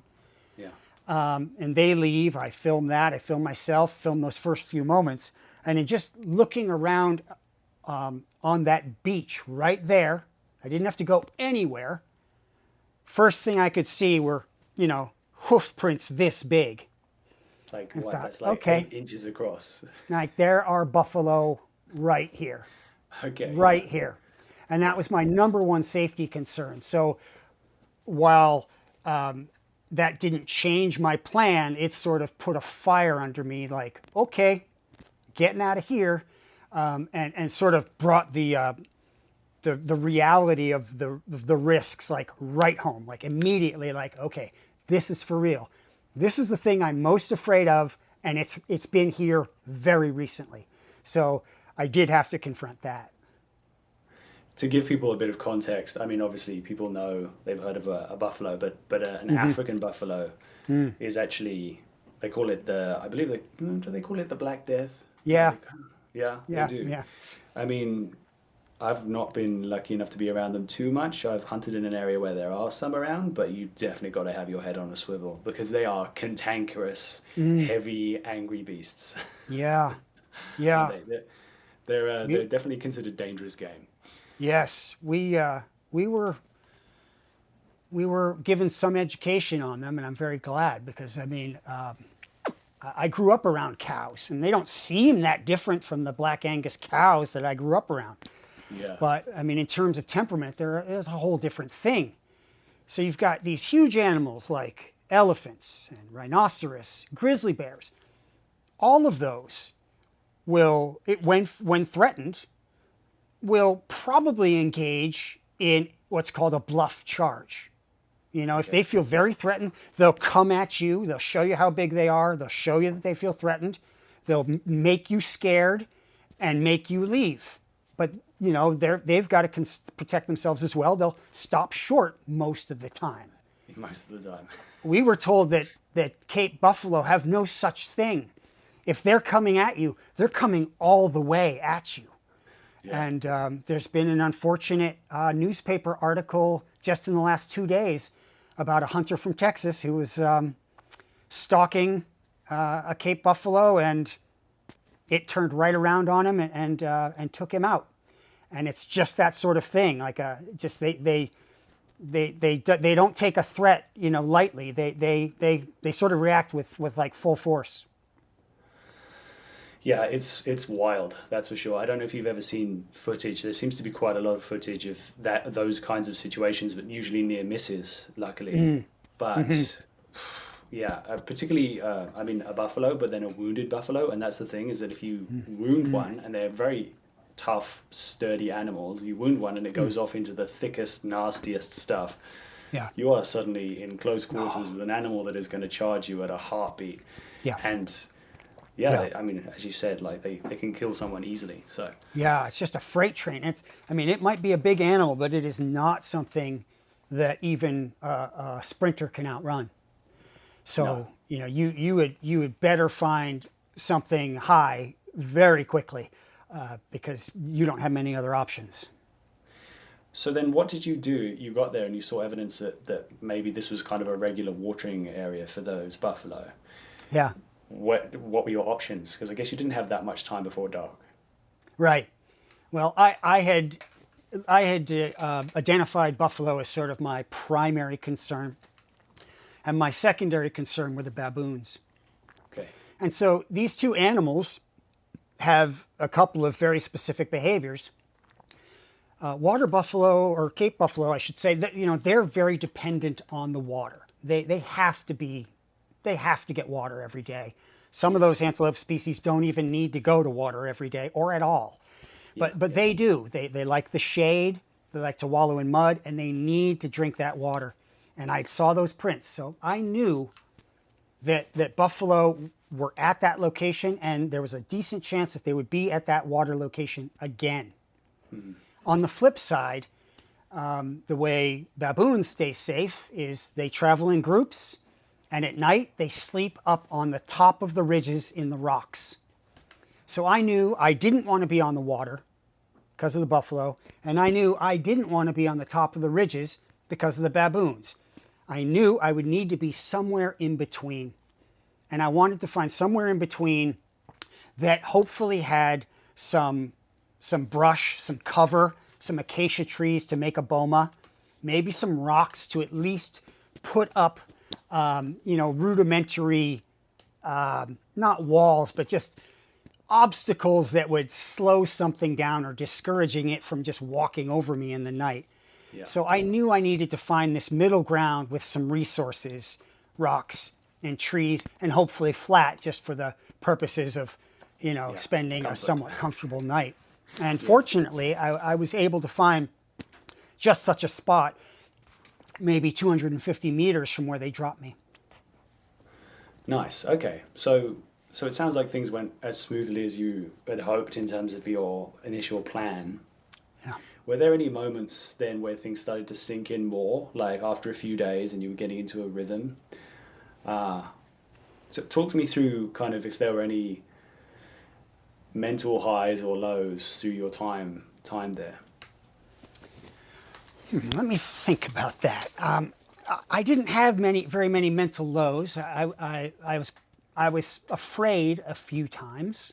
Okay.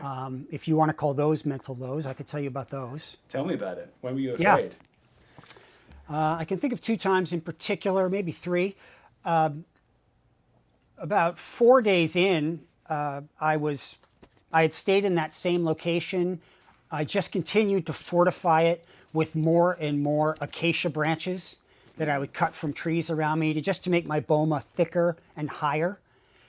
Otherwise, I was pretty satisfied with that location as at least a temporary camp. I was sleeping. It wasn't yet dawn. It was pretty close. And I was awoken by this deafening bellow. As I said, I grew up on a small beef farm, and sometimes the bull would make this repetitive bellowing noise, and it was reminiscent of that, Okay. but deeper, and it may be a consequence of being in a valley, but it resonated throughout the valley, and I felt like I could feel it shaking. Just that powerful of an animal making that loud of a noise. So I bolted awake. I turned on a camera, but it was still dark. It made that noise about 4 times and then stopped. And I'd never heard that sound before, but I was fairly certain that that was a Cape buffalo. And when I worked up the courage a day or maybe 2 days later to go down to that exact spot, indeed, I found a single set of tracks that had from a buffalo that had walked through the valley in which I was staying. Sure. Big tracks, I'm sure, as well. Very big tracks, and I learned something about them. That they were taking the path of least resistance for sure. They were taking a very well-established path without rocks. Just choose. Kind of like a person. Picking the easiest way to walk. And I'm thinking, well, with that much mass, that makes a lot of sense. You don't take a zigzaggy, evasive path when you're the scariest thing around and you weigh that much. And I had developed a habit slightly earlier, where that initial spot where they dropped me off, it eventually occurred to me that I didn't know if I was looking at the tracks that I had seen when they first dropped me off or tracks that had been made on subsequent days or evenings. So I went through and I stepped in all of the buffalo tracks. And then I had adopted that practice. So when I picked up the trail of the one that had moved through, I tracked it and I stepped in all of its tracks, at least over the course of a kilometer or so where I was likely to go. And that way I would know if I saw new tracks without my track in it, that they had returned. That's good thinking. I like the way you applying good logic there. It's definitely a moment, right? If you see a track within your track, you're like, that is definitely very fresh. Yeah. I mean, that's a bit of sort of archaeology thinking. First thing has to get laid down, then the next, and then the next. And so you can tell. It took me a couple days to come up with that, but it's because I kept going back to that initial water source where they had dropped me off. There's a beautiful little pool right there. And I kept wondering, are these fresh? And then it occurred to me, well, why don't I get rid of them, and then I'll know. For sure. Yeah, then you'll know. Okay, speaking of archaeology then, which is, I know, a big passion of yours. Yeah. And potentially the cost of a sable for you. Yeah. You said that there were some, well, I mean, you were at least looking, but did you find any artifacts? You found some interesting objects whilst you were there? I did. I found 3 different structures or remnants of structures. Okay. They were circular, about 10 feet in diameter, made of stone, circular stones, and perhaps about 2 or 3 feet high. I wasn't really able to determine who made them, what period they were from. I did find some very small fragments of European-based artifacts, tiny pieces of thick glass, which suggested it was old, some small pieces of ceramic, which looked like a salt glaze, which I thought would be old. So could have been some sort of European or Boer settlement or something, or who knows. But I also found I had a very steep bank to this initial spot where they dropped me off. I keep mentioning there was a pool, but to get from there to where I camped, there was a very steep, eroded drop off. And at the very base of that, so the ground would be, 8 feet up, and I'd have to find my way down to the base of that. And at the very base of it, I found a hand axe. I found a tool much like something like this. Amazing. Embedded in the side of that embankment. Wow. And this is something I've recreated from the local stone. Okay, but what kind of rock was it? It's like is that a very red rock there? Is it? It is when it has weathered. When it's weathered, it has this reddish hue to it. Yes. But when you break it open, it's this black. And I believe it's a type of basalt. I think it's a basaltic rock of some sort. Interesting. I had no idea that the inside of those rocks is black. I've hopped over many 1,000 of those. You have probably walked over a lot of artifacts, because in my experience, this appeared as a stratum that was eroded. When you're in any kind of valley situation, this was at a particular level where it had been exposed in the valley. And almost everywhere I found it exposed, there was some evidence of it having been worked. So, I mean, people have been there, people and pre-people have been there for so long that I think they've taken just hundreds and thousands of opportunities to work that stone. So I found something like this, very much this size and shape and level of sophistication. I reported it to the production team, and they said, leave it alone. So that's what I did. I left it right where it is. It's still in that location. But I was fortunate enough to be able to pick up some raw stone and to sort of recreate it, to have that experience and to have this to show. That's so interesting. Actually, also curious, maybe that's something which, I mean, I don't know if we are or are not allowed to talk about it. So there is actually a team of people who you need to contact. If you find something, just let them know there's something here, like an artifact or something that you don't want to mess with.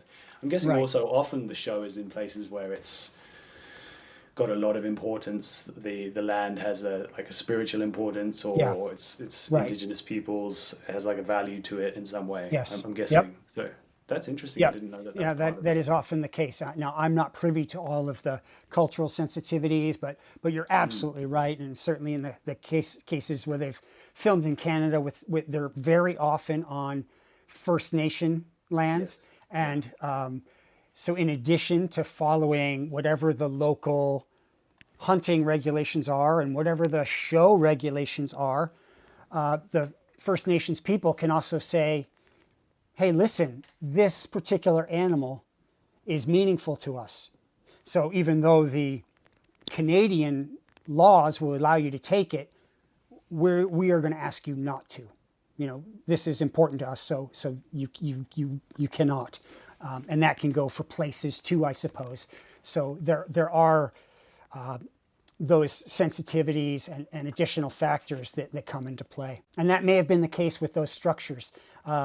I reported those. They asked me not to film them, and certainly not to mess with them.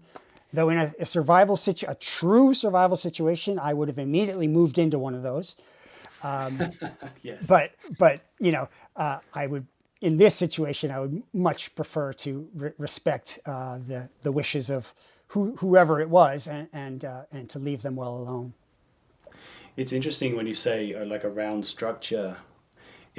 Obviously I can't see what you're describing exactly, but someone who I had the pleasure of interviewing Renius from Longo and Alex van den Heever, who are like master trackers in South Africa. They're able to deduce unbelievable things. They actually like track. They've tracked leopards for presidents just in like a tourist sense, so that they can deduce the most unbelievable things from the bird calls or all sorts of stuff like that. But anyway, Renius actually grew up on Kruger National Park, which is before it was called Kruger. And he actually described to me in a story, you made me think of that they had very traditional houses, that they would be nomadic at that point. This is quite a long time ago. And they would build round houses of stone and then have simple roofs put on top. And that would be a place where they were for a while the going was good, and then they would move. So Yes. it sounds like a familiar, maybe that tradition has been going on for a very long time. That was my supposition, because I had tried to do what research I could on the indigenous peoples of the area and areas that were fairly close. And it seems like the round structure is very common in Africa. And it makes tremendous sense to me, because in terms of building, if you build a circular structure, that is the smallest radius, the smallest circumference for the maximum amount of volume inside.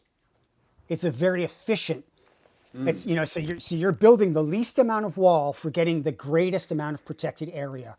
Yes. It's incredibly efficient, and then structurally, of course, it's incredibly efficient as well. So our propensity for straight lines and corners, it doesn't make sense when you think of it in terms of natural materials and efficiency. So it made all the sense in the world to me. I had read and seen that the San tended to make these dome-like wiki-up structures. Yes. And I further supposed the ground was very hard. I mean, very hard. Like you couldn't really dig in it. And so planting your poles to make your dome structure would be a bit of a hassle. Suddenly it gets a lot easier if you put down a ring of stones. Then you can just jam the end of your trees between the thick, heavy stones, and the bottom won't go anywhere. Yes. And then you could easily lean them into form a dome.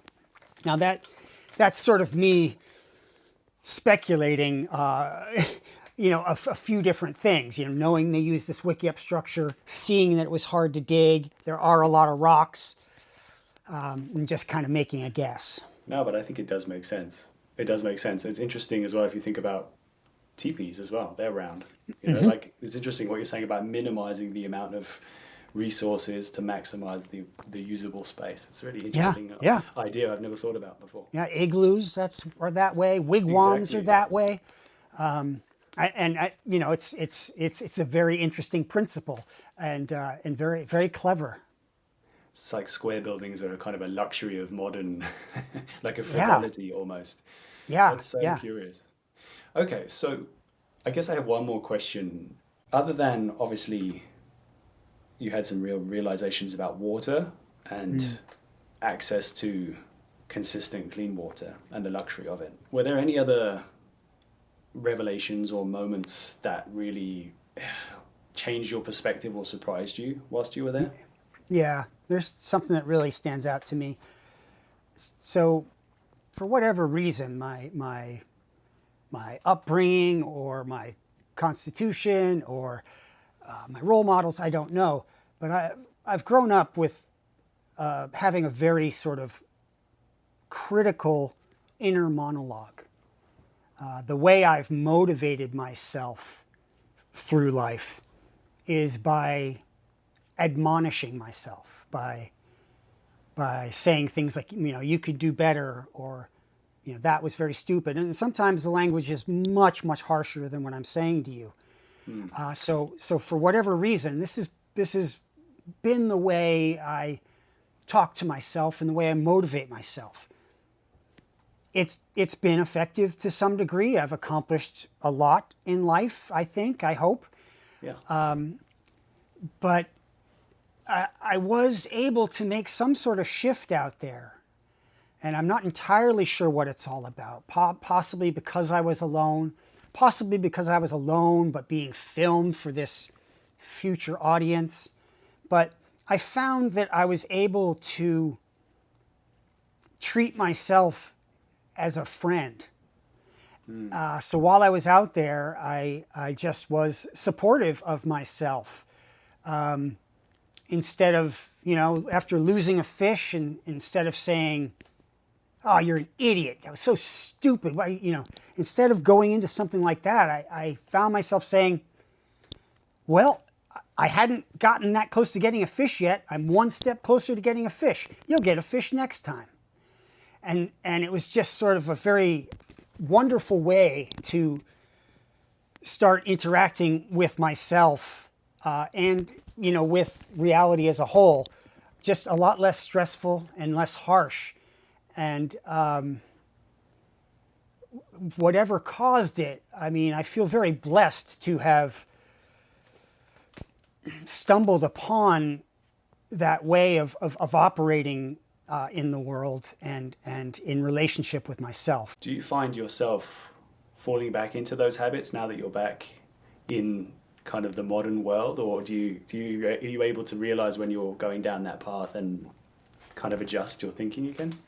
So both. I definitely have found myself drifting back into those old tendencies, the sort of harsh inner monologue.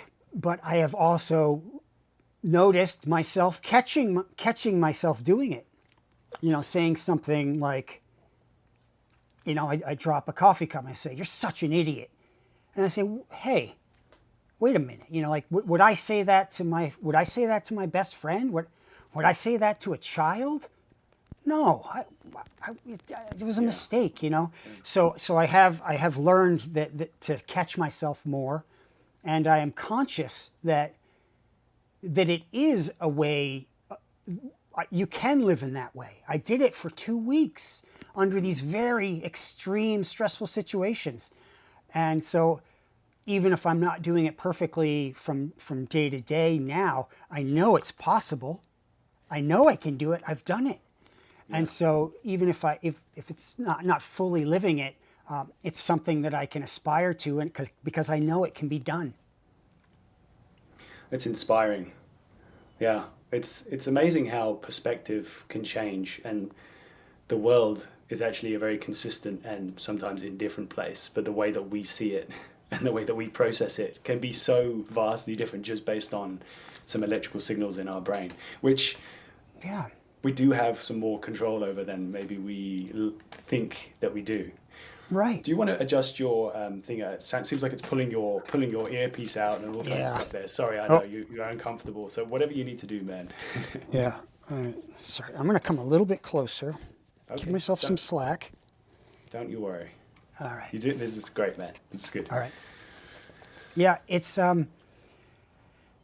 it's a tenet of Stoicism to be able to recognize that which you have control over and that which you don't have control over, and to fret over the things that you have no control over is a waste of time and energy. But one thing that we almost always have control over is how we react to the events that are occurring. Yes. And so losing that fish, I could say, why did the universe do this to me? Or I'm such an idiot for not setting that hook. But it's already done. It's gone. It's not going to change. I can change my reaction and say, well, that's the closest I've come to getting a fish. Yeah. That means I'm closer than I've ever been to getting a fish. That means I might get a fish the next time. And that's something you can control. And it's a great thing to kind of become aware of. I really relate to what you're saying as well, though, because I've kind of been on not exactly the same journey, but I've been on a bit of a process myself the last, year and a half. And this might be a bit of an overshare. But something I've been doing, I've been meditating for 10 years more, something like that. And so I've always been very conscious of trying to do mental practices, things which help you with controlling stress and anxiety and also your perspective. But something I've actually been doing as an experiment, when someone first told me this to me, I laughed. I actually laughed. But writing a gratitude journal is something which I initially thought was a really dumb idea. And it simmered in my brain for maybe 6 months before I even tried it. And actually, I've got it here now. It's got mushrooms on it, of course.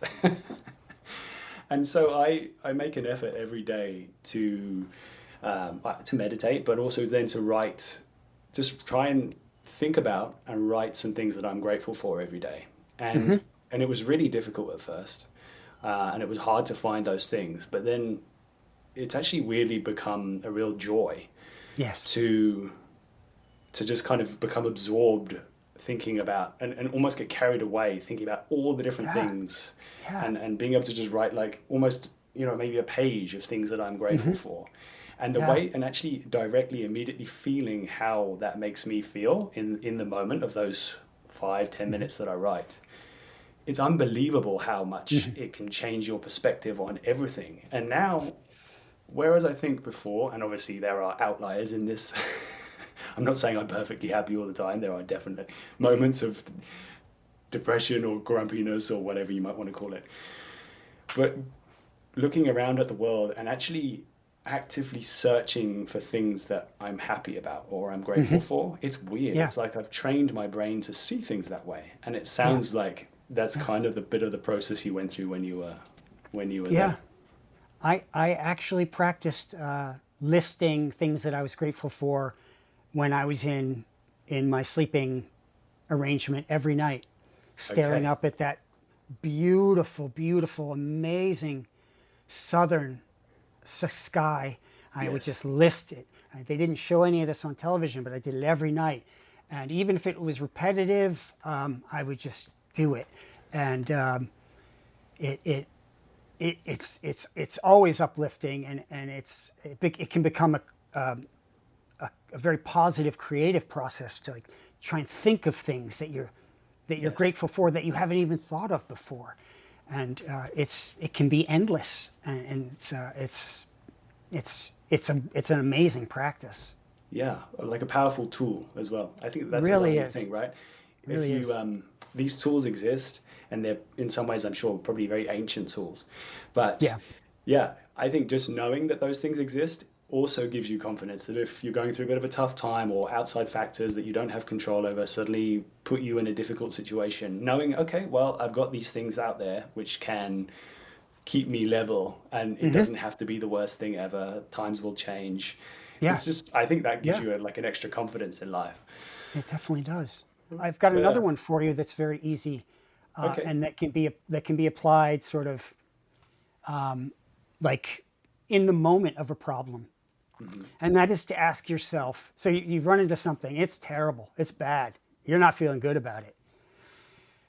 Force yourself to ask and to answer, what's great about this? At first, this is pretty hard. But as you practice it, you'll find that you can answer that. And I try to give like 10 answers. I try to make myself, the first 2 are okay, but by the time I get to the end of it, I'm starting to believe it. And certainly my whole perspective on the situation and the nature of the problem has changed. That's interesting. It's almost, and jump in if this doesn't sound right, but it's almost like you're accelerating a mini grieving process for whatever difficult thing has happened, right? Like you going through the acceptance and understanding and then building and seeing positivity from it. I hadn't thought of it that way, but certainly in saying what's great about this is you are accepting the situation. You're saying, okay, but then you start enumerating, maybe that's teaching me that I could have done that a better way. Oh, maybe I shouldn't be, maybe I'm focusing on the wrong priority, and you can just start listing the things. And if you get really into this, return to the same situation if you can, if you've journaled it, return to that situation in a week or so and see how you feel. about the situation and see how much of that seems true. And you might be surprised. I'm going to give that a try. Thanks, Yeah, Doug. because you start looking, you can almost start looking forward to adversity because Yes. you have this way to reframe it as a positive experience. And also, adversity is like the source of most good stories. Yeah, for sure. Yeah. Oh, So, yeah. you've always got that in your mind too. Yeah. Okay, so while we've discussed some excellent mental tools, I think it might be high time for us to discuss an excellent physical tool that you created in the Leatherman that you made for this season of Alone. Now, we could talk about this for hours on end, so I guess I want to go into some kind of middle ground of detail. But it's Right. an incredible object. You've got all kinds, I see sort of like things that look like drill bits or all kinds of different things coming out of it, like big saws and files. Talk me through it. Yeah. I feel like this Leatherman has been a passion, like a making, what's the word I'm trying to use? It's been in the making, that's the one, for longer than just like, oh, you're going to get on Alone, I'm going to make this cool tool. Like, I feel like you've been working on this thing for a long time. Is that right? Yeah, you're very right about that. So I had a chance to be cast to season 8 back in Yes. 2020. Okay. And I started making some modifications to my Leatherman at that time, largely based on modifications that I had seen made by season 6 contestant Wonia Thibault, and also from Alone Frozen. She had a number of really great innovations on her Leatherman. So I thought, well, if they're going to let those through, I'm going to go ahead and make those changes. So a bunch of my changes came from her, but I didn't get onto that season. But my development on my Leatherman didn't stop. So I just kept working on it and working on it. And so now this is a Leatherman Surge, and there's only 3 tools on it that I haven't modified. So, and it's full of tools, but I only left 3 of them alone, and that would be the pliers. Those Yeah. are standard. Yeah. The main knife blade, Okay. That one that's stays. unchanged. And then the tool that they refer to, it's on this side, as an awl. I kind of have a different thought about it, but this tool that they refer to as an awl with a little hole in the center of it for I always sewing. think of that. Okay, I thought it was like a hoof picking thing or something like that, but maybe that's just my own imagination running wild. Yeah, I mean, it sure could be. Yeah. I think of it as a reamer because it's very good for putting into a small hole. It's got Yeah. this single bevel Like a blade. single bevel, so you can twist it. Twist it and you can open up a small hole, and then Yes. it could be used for sewing if you like. Though I don't like the idea of sewing through a slit, but you could definitely do it. But Yes. those are the only things I left alone on this. Everything else has been modified or added, not original stuff. Do you want me to walk you through some of that? Yeah, go. What's your favorite things? Things All that right. you Well, were also things that you were out there and you were like, I'm so happy. I mean, you must have been feeling smug with that in your pocket. oh yeah, yeah. Well, the only option for a saw on the Surge is to go into this swappable tool holder, which takes jigsaw blades. Okay. It's so that saw ends up being very short. It ends up being Yeah. pretty wobbly and wonky. So Just a couple I of took inches long, it looks like. Yeah. yeah. So I took a saw blade out of a different Leatherman model called the Mutt, the MUT Mutt, and modified it so that it would fit into one of the large slots on the outsides of the handle. So there are 4 tools that you can get to from the outside without opening the handles. Yes. So, and this can be opened one-handed. So just a That's a nice much thing to longer have. blade. And it's a much longer blade, and it's just much sturdier than putting it in that swappable slot. That thing is it holds the tools fine, but just the extension and the way that the tools are held in there, it's just not that rigid. So Okay. this makes for a much more robust saw, which for bushcraft survival tasks is way better. Yeah, you can cut a pretty large piece of like branch or something with that. Yeah, It's pretty yeah. functional. You really could. Yeah. Okay. So I also, one of the other options for that swappable slot is a file. It has a diamond hone on one side and a file on the other. I take my files very seriously. That's from my time working as a clock restorer. I didn't like that one, so I modified a mill file, a Nicholson mill file, and custom fit it so it could go into one of these large slots and lock in just the way it's supposed to, like any of the other large tools. So it's got file that's edges a on both monster sides. file. It's so good that you Yeah, managed to fit that in a Leatherman, man. This is such a good yeah, hack. yeah, and it's a good fit too. It's really nice. So that raises the question: what did I put in this swappable slot here? Yeah.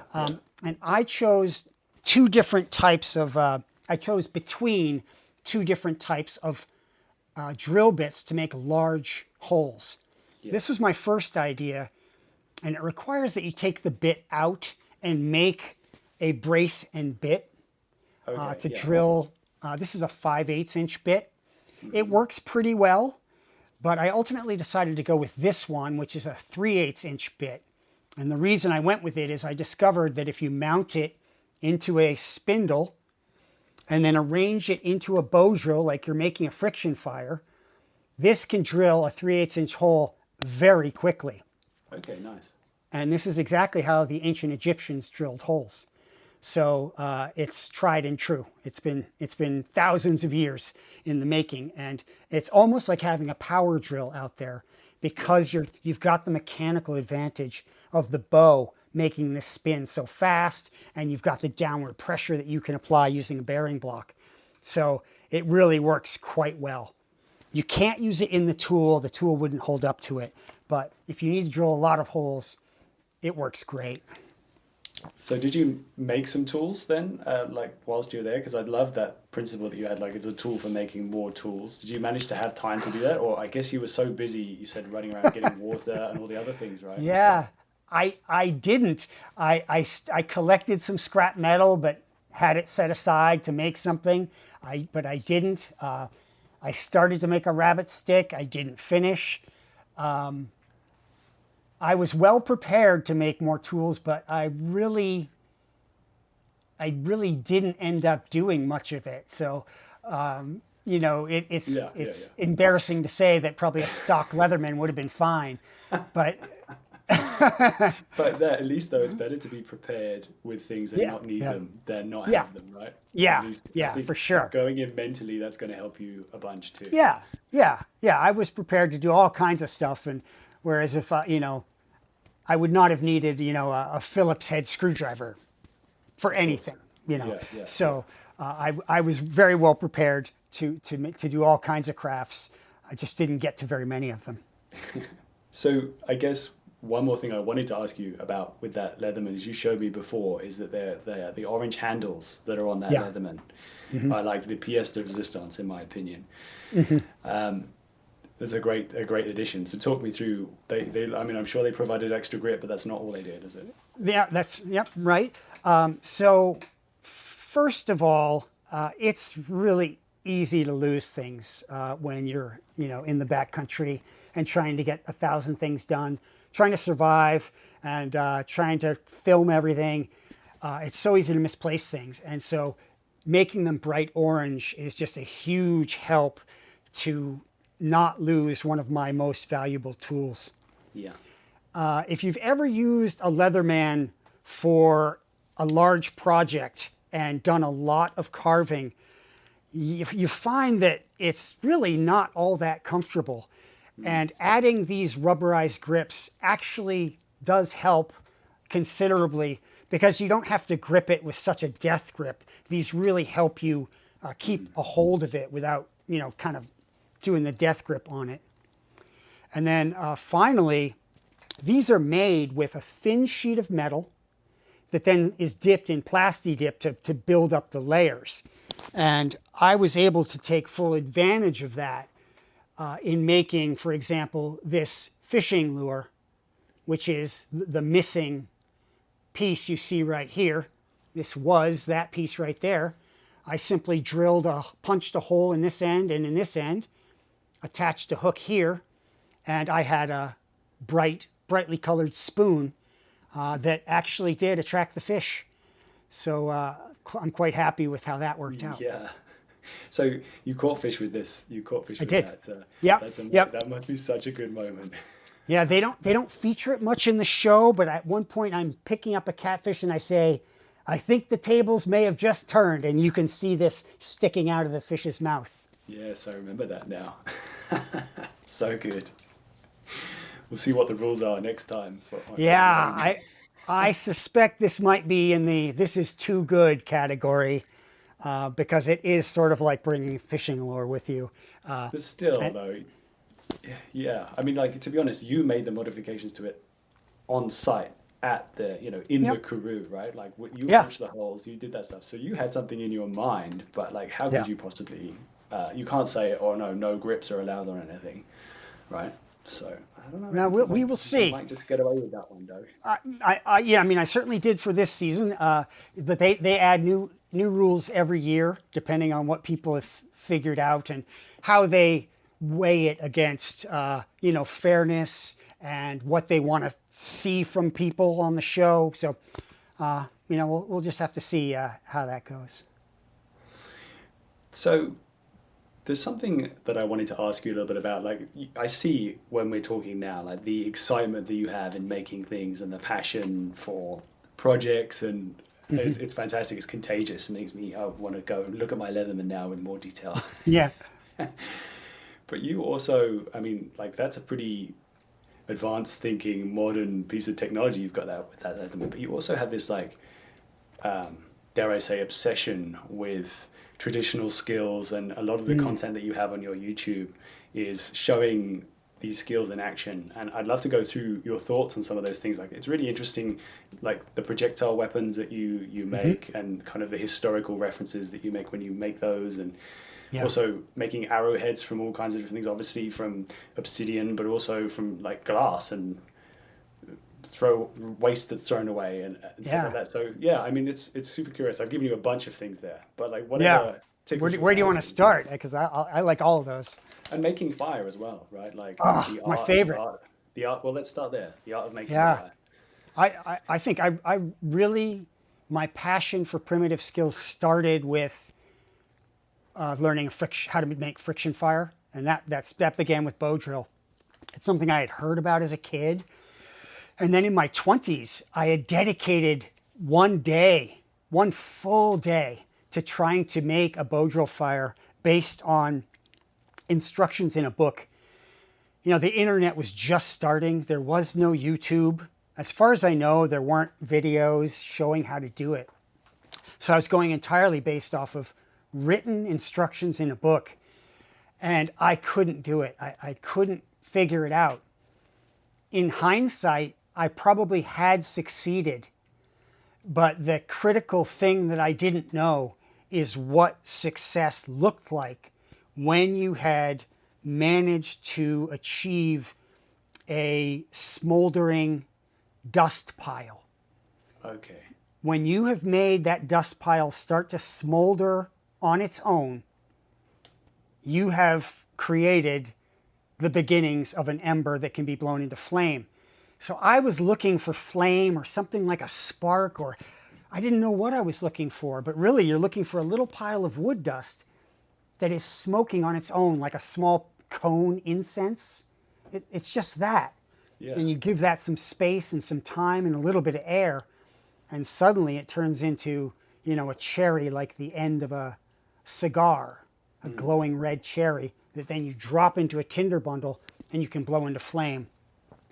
And I first succeeded with that back in, I think, 2018. And I describe it as the closest thing to magic that I've ever felt personally. I mean, I had a rock, 3 sticks, and a piece of string, and I turned that into fire. And that just struck me as, I don't know, just magical, just impressive, incredible, some kind of bizarre alchemy. And I was kind of hooked from that point, I started trying every kind of fire making method that I could find.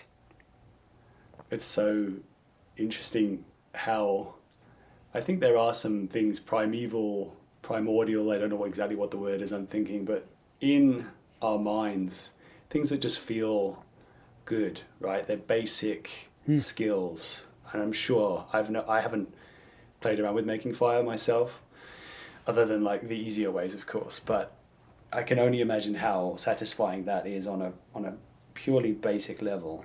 And then Yeah. also maybe compared to things like sourcing your own food, understanding plant species or Yeah. berries or Yeah. mushrooms, feeding yourself, hunting, taking an animal and surviving that way, and fishing, eating from the land and using the things around you to make tools. It's such a Yeah. powerful, Oh yeah. deeply natural thing, right? Yeah. Fire is so powerful. In terms of a right here and now survival situation, or a million and a half years ago when Homo erectus was moving out of Africa and into the colder regions of the planet. And this, it provides warmth, protection, helps you process food, helps you make tools. It provides light, a social space. You can stay up at night and socialize, and it's entertainment. It's just it's a complete game changer. And to sort of put yourself back in the shoes of a person that needed fire that badly, and who had somehow figured out this process, or one of many processes, to make fire from the landscape.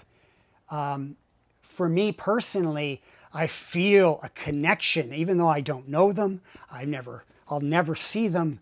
I don't know exactly what their life was like, but in that moment when I've succeeded in making fire from things off the landscape, I believe that I feel some of that joy that they must have felt.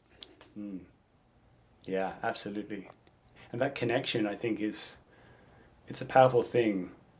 It's easy for humans, us now, modern man, to forget our connection with historic man. But it Yeah, exists, it's real. I heard a yeah. fact the other day, which may not relate to everyone in America, but there's an area in England called Cheddar Gorge. It's a funny name. It sounds like it should be a theme park. Um, but they discovered some very ancient remains. Is it I forget the Cheddar Man? details. Yeah, okay, well there you go. You know about this better than I. But they did the tests on this mummified or preserved person, and then they found someone who now today Yeah, who they yeah, are directly related to yeah, in the same area. yeah, And this is yeah, someone like thousands of years ago. yeah. And it's like that's the great however many to the power of great grandfather. I mean, unbelievable, right? Yeah, It's a hard concept to fathom. it is. And as a species, Homo sapiens, our bodies haven't changed meaningfully in more than 100,000 years. And so all of these things around us, this technology and the houses and the cars and all of that stuff, it's stuff.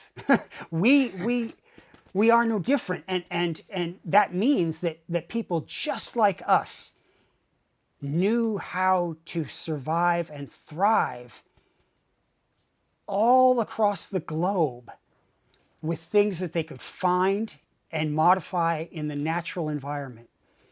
It's mind blowing, and I have so much respect for our ancestors and for people to this day who continue to practice, that way of life. Yeah, It's it's where we came from. exactly. Yeah, it's so interesting. It's also, I remember reading once in, I forget his name again now, The Journal of a Trapper, but it was during the trapping era. The guy there who was out in the boonies, meeting people who had lived there for many generations, and there were people he was meeting in certain remote valleys who were still using bows and arrows, but the bows were made from antlers, which is just so wild, right? Like that's Yeah. such a, it's just utilizing things that are around you in order Yeah. to make tools is exactly, I mean, it's a case in point, but it's just so, yeah, it's such an interesting world that's so far from what we're used to now. Yeah, it is, and we give ourselves a tremendous amount of credit for all of these things that we have. But if I look across the room at that television set, do I know how that works? Not really. Yeah, I can't yeah, fix it. You know, um, my car, I could do a little bit, but I can't refine the fuel. So, there's this complex system, but it's so far beyond our our ability as individuals to create or to understand fully. It's beyond us now. It's a system that's well beyond our understanding as individuals. But there was a time where people knew enough about where they lived and the animals there and the plants there and the seasons and the stars that they could make a living, that they could survive there comfortably, generation after generation, without all of these things that are come from halfway across the world or from 1,000 feet underground. And it's just amazing to consider that those were the same creatures that we are. That was us. yeah. Maybe the idea of value and wealth is more in the knowledge and understanding that we have in a place than the possessions we own or the amount of finances that we have. It's an interesting concept that's very different from normal convention these days. Yeah, for sure. Well, hopefully we can continue to build our wealth with skills and knowledge and all Yeah. those things. Yeah, I mean, practicing these things, I mean, at the very least, it's a way to remember that the skills exist and that people, very clever people, figured them out and mastered them and passed them down through generations. And that we can still incorporate them into our lives if we choose. And there might be some real benefits to that. Yeah. Amen to that. That's for sure. Doug, I'm conscious. I think we're getting to time now. So that we could talk at great length about the many ancient skills and all kinds of things that you've made a bunch of interesting videos and interesting content about. And I urge people, if they want to learn more about all the things we've kind of mentioned, then they should head over to Doug's Instagram and YouTube and all those things, because he's got so much good stuff out there, delivered in his own charming way. So, yeah, I mean, unless, Doug, there's something else that you would like dying to share with us today, or you're hoping that I asked you about, we can start to wrap up. I think we've covered things, pretty well, for, in the time that we've given ourselves. If I ever get the chance to meet you in person, I would love to teach you how to make a friction fire. Yeah. Oh, game on. I would love to do that. I'd love to be your student. I think it'll be one of those points in your life where you can measure before and after. I don't think it's something you'll forget. Okay. Well, call it a challenge. Accepted. All right. This has been great. Okay. Thank you. No, thank you, Doug. Is there anything else in the works that you want to talk about or mention or promote or send people? Well, before we I go? am very excited about my budding YouTube channel, which is just Doug North, DUGNORTH. So if you look that up on YouTube, you'll find my content. I'm working on a whole bunch of new projects, and I'm excited to get those up and continue sharing more about primitive skills, historical elements, and more of what I learned during my time in South Africa. Perfect. And speaking of that, we should actually mention the final episode of Alone will be going live Thursday, August the 21st, 10 p.m. Eastern Time, which I think is 7 p.m. Pacific Time on the History Channel. And then if you're watching online, you've got to wait Now you've got to Yeah. wait until the next day. So yeah, be sure to check it out and check out the whole season. It's a great one. So yeah, I've been enjoying Yeah. watching it. Doug, Yeah, thank you again. And Thank you. hopefully at some point, I'd love to get you back on and chat. Like we can clearly go down a lot of rabbit holes about life yeah. in general. So Yeah, anytime you want. We could do flint napping or whatever you want. I'm up for it. perfect. Thanks, Doug. Thank you.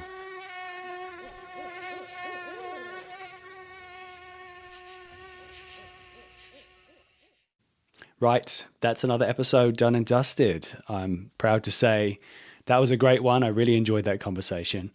If you enjoyed it too, then by all means, leave a comment. I'd love any feedback, anything that you think could be done better, or if there's any other guests in your mind that you think would be good for me to reach out to, or if you even know someone. That doesn't have to be well-known people who've been on television like Doug. It could be someone who you know who happens to have an amazing connection with nature in their own way. Once again, I want to say a big thank you to Doug North for sharing his time with us. Also, a thank you to the History Channel and Alone for giving me access to him so early. It's been a real privilege to get under the skin of the show and this particular season and hear his perspective. If you haven't watched it already, then by all means, get on the History Channel. The final episode is going live this Thursday, August 21st, 10 p.m. Eastern Time, 7 p.m. Pacific Time. Right. I think that's everything from me.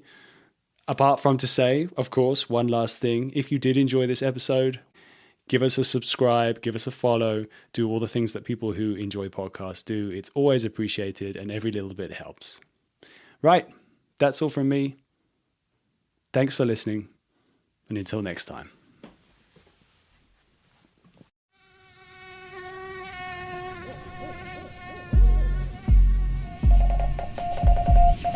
Welcome to the Wild Dispatch.